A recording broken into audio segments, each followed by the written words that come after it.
Mes frères, Allah subhanahu wa ta'ala, il aime la beauté. Et chaque chose, il a une beauté. Chaque chose, il a une beauté. Et la beauté de l'islam, ce qui embellit l'islam, ce qui rend joli l'islam, c'est le comportement. Et ce qui rend joli le musulman, c'est le comportement. La certitude de Allah subhanahu wa ta'ala, prenez-le comme une âme, c'est une âme. Les adorations, c'est comme le corps. Maintenant, le corps, il faut le vêtir avec des beaux vêtements. Quand on voit quelqu'un, il a des beaux vêtements, on dit ah, machin, il est beau, parce qu'il a des beaux vêtements. Et le musulman, il faut ses vêtements. Et les vêtements du musulman, ce sont le bon comportement. Et je disais que Allah subhanahu wa ta'ala, il a descendu sur Yusuf parce que les compagnons, ils ont demandé au prophète sallallahu alayhi wa sallam, raconte-nous une histoire. Et Allah subhanahu wa ta'ala, il a descendu la sourate Yusuf. Allah il dit Nahnu naqussu alayka ahsana al-qasas. Nous allons te réciter le meilleur des récits. Et dans sourate Yusuf, Allah subhanahu wa ta'ala, il cite deux choses. Toute la sourate, ça parle de deux choses. La piété de Yusuf alayhi salam et sa patience. C'est pour ça qu'à la fin de la sourate, Allah subhanahu wa ta'ala dit Innahu man yattaqi wa yasbir. Certes, celui qui craint et patiente, Allah subhanahu wa ta'ala, la yudhi'u ajra al-muhsinin, il ne rend pas enfin les actions des bienfaisants. Donc Yusuf alayhi salam, dans un premier temps, Allah cite sa piété avec la femme du roi qui l'a accueilli. La femme, elle a été séduite par Yusuf alayhi salam et elle a fermé toutes les portes. وغلقت الأبواب ليس باب واحد ولكن أبواب قال كهيت لك. Elle a fermé toutes les portes. Elle a dit maintenant viens à moi. Et Yusuf, il a dit Ma'adallah. Il dit non, qu'Allah m'en protège. Il a demandé protection à Allah subhanahu wa ta'ala. Donc il a évité le haram. Et là, la piété ne veut pas dire beaucoup d'adoration. Celui qui est arrivé au plus haut degré de la piété, c'est celui qui arrive à éviter le haram. C'est lui le pieux. Parce que Allah subhanahu wa ta'ala n'a pas donné à chacun les mêmes capacités. Si la piété était attachée à la quantité d'adoration, ce serait injuste. Moi, je suis jeune, par exemple. Je peux rester debout toute la nuit. Mais celui qui est âgé, est-ce qu'il peut rester debout toute la nuit? On n'a pas les mêmes capacités. Mais Allah a donné la capacité à chacun d'éviter le haram. Chacun il est capable d'éviter le haram. C'est pour ça que Allah subhanahu wa ta'ala il a cité dans Surat Yusuf sa piété. Et il a cité cet exemple-là. Dans Surat Yusuf, il n'a pas cité comment Yusuf il a adoré Allah, mais comment il a évité le haram. Allah nous a expliqué comment Yusuf il a fait sujoud, comment il a fait zikr. Il a cité comment il a évité le haram. Et là, le prophète sallallahu alayhi wa sallam il dit Ittaqil maharim takun a'bad al-nas. Crains le haram, ce qui est illicite, et tu seras le meilleur des adorateurs. Ittaqil maharim takun a'bad al-nas. Donc le meilleur des adorateurs, c'est celui qui évite ce qui est illicite, le haram. À chaque fois qu'il y a haram. Et un secret, pour éviter le haram, il faut éviter tous les endroits qui nous incitent au haram. Par exemple, tu sais que quand tu es tout seul, tu fais du haram, ne sois pas tout seul. Si tu sais que si tu vas dans cet endroit, tu vas faire le haram, évite cet endroit. Ça, c'est un secret pour éviter ce qui est haram. Et en même temps, il faut avoir al-istihya min Allah, être pudique devant Allah subhanahu wa ta'ala. Car Allah il te voit. Tu as la pudeur. Je fais ce péché alors qu'Allah il me voit. Même quelqu'un parmi nous, quand il veut faire un péché, il se cache. Parce qu'il ne veut pas qu'on le voit. Subhanallah, Allah il te voit. Même si tu te caches, Allah il te voit. Même dans les ténèbres, Allah il te voit. Donc la piété, c'est ça. La piété, c'est celui qui évite le haram. Deuxième chose, Allah il a cité sa patience. Comment il a patienté envers ses frères.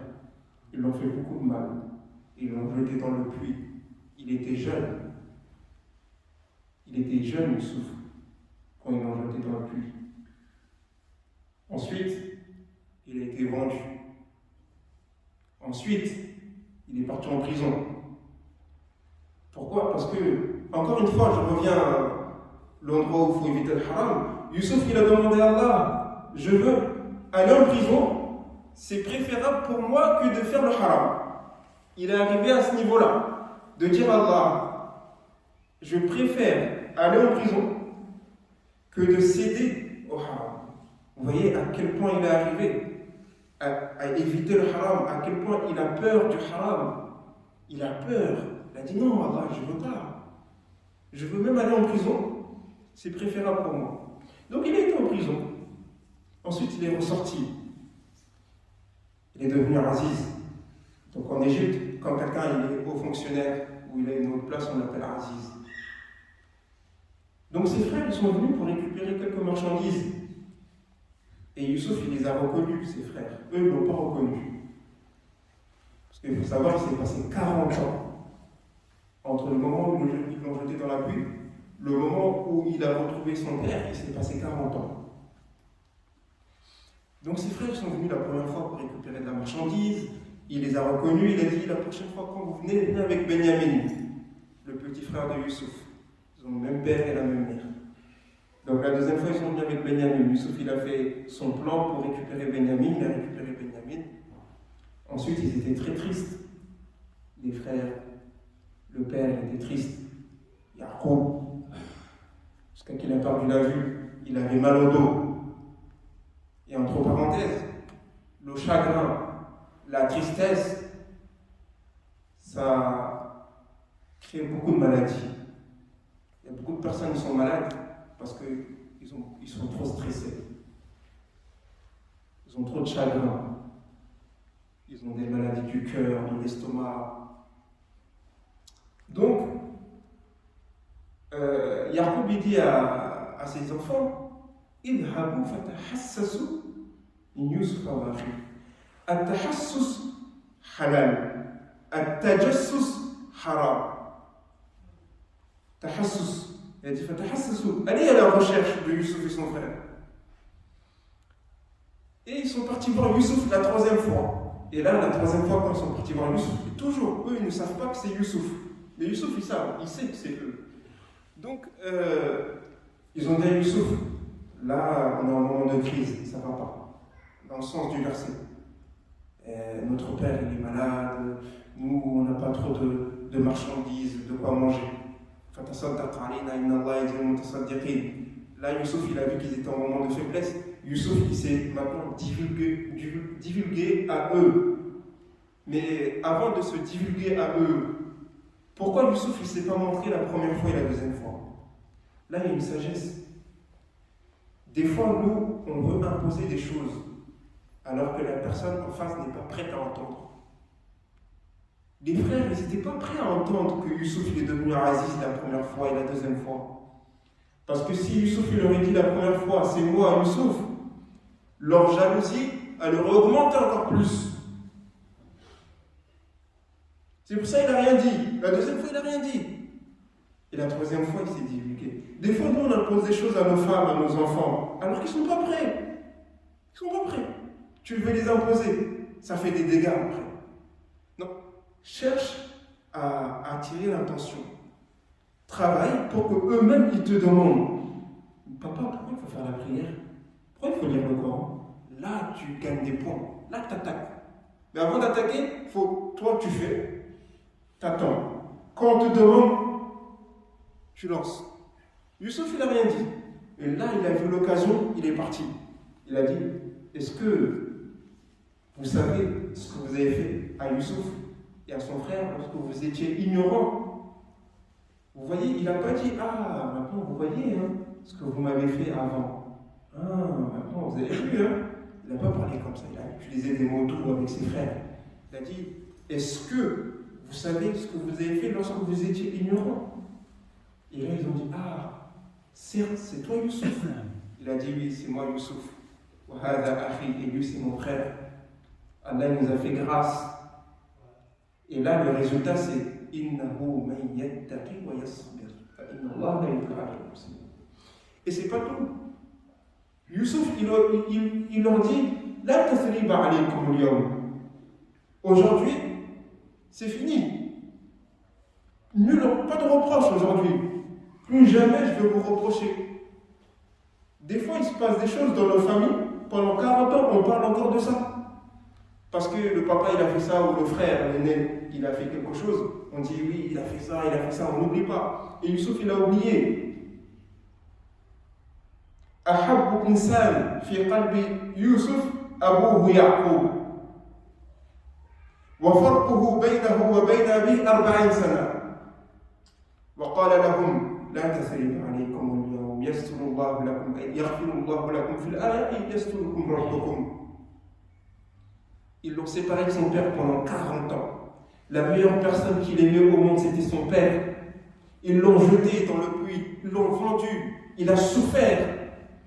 Mais il leur dit, nul reproche sur vous aujourd'hui, qu'Allah vous protège. Ce que vous m'avez fait, ce défaut, qu'Allah le protège, qu'Allah il fasse en sorte que ça ne sorte plus de la famille, ça reste entre nous et on n'en parle plus. Parce que le temps il passe vite, je ne peux pas raconter toute l'histoire. Même à la fin, il dit ورفع أبويه إلى العرش وخروا له سجدا وقال يا أبت هذا تأويل رؤياي من قبل قد جعلها ربي حقا وقد أحسن بي إذ أخرجني من السجن وجاء بكم من البدو من بعد أن نزغ الشيطان بيني وبين إخوتي يقول يا أبي السبب ليس إخوتي السبب الشيطان يعذرهم. Encore Youssouf il dit papa, le problème c'est pas mes frères, c'est Shaitan qui a fait qu'il y a eu ce problème dans la famille. Vous voyez à quel point il protégeait ses frères. Je ne peux pas tout traduire ce que j'ai dit en arabe parce que le temps il passe vite. Mais en résumé, l'islam c'est protéger ses frères. Protéger les défauts de ses frères. Protéger le cœur des frères. Il ne faut pas casser les cœurs. Il faut faire attention à ce qu'on dit. La langue et le bon comportement. Si on parle du bon comportement et de la langue, on n'en finit pas. Juste une petite histoire avant de clôturer. Une petite histoire. 2 minutes. Abdullah ibn Abi Umayya wa Sufyan ibn Harith. Les deux, ce sont les cousins du prophète sallallahu alayhi wa sallam. Fi Hajjat al-Wada', dans le pèlerinage d'adieu, ils sont venus pour se convertir à l'islam. Le prophète sallallahu alayhi wa sallam a dit La hajjata li fi islamihima. Abu Sufyan ibn Harith كان شاعر وكان يستهزئ بي. وعبد الله بن أبي عمية قال لي مرة في مكة يا محمد اسعد إلى السماء وملك 40 من الملائكة وعندهم كتاب مكتوب فيه أنت رسول فوالله لا أكاد أصدقه جرحوا قلبه باللسان ولقد نعلم أنك يضيق صدرك بما يقولون. Quand ils sont venus pour se convertir, le prophète sallam a dit j'ai pas besoin de leur islam. Il a dit parce que Sufyan ibn Harith il faisait de la poésie et dans ses poètes il se moquait de moi. Et l'autre cousin, un jour à la Mecque, il a dit Ya Rasulallah, monte en haut, il y a avec toi 40 malaïkas. Ils ont une lettre qui est écrite, toi tu es le prophète, Wallah, je ne crois pas. Ils ont blessé son cœur avec des paroles. Et le prophète sallam, il avait le cœur vaste, il avait le cœur large. Wallah, ici on prend les terres et les cieux, et on prend le cœur du prophète sallam. Le cœur du prophète sallam, il est plus large que les cieux et les terres. Ils ont blessé son cœur avec la langue. Donc faites très attention à ce que vous dites, surtout avec les frères. On fait attention, on garde les cœurs. Je demande à Allah subhanahu wa ta'ala qui met l'amour des musulmans dans nos cœurs. et qui fasse en sorte qu'on ne blesse personne avec nos langues. اللهم صل وسلم وبارك على سيدنا محمد وعلى اله وصحبه وسلم تسليما سبحان ربك رب العزه عما يصفون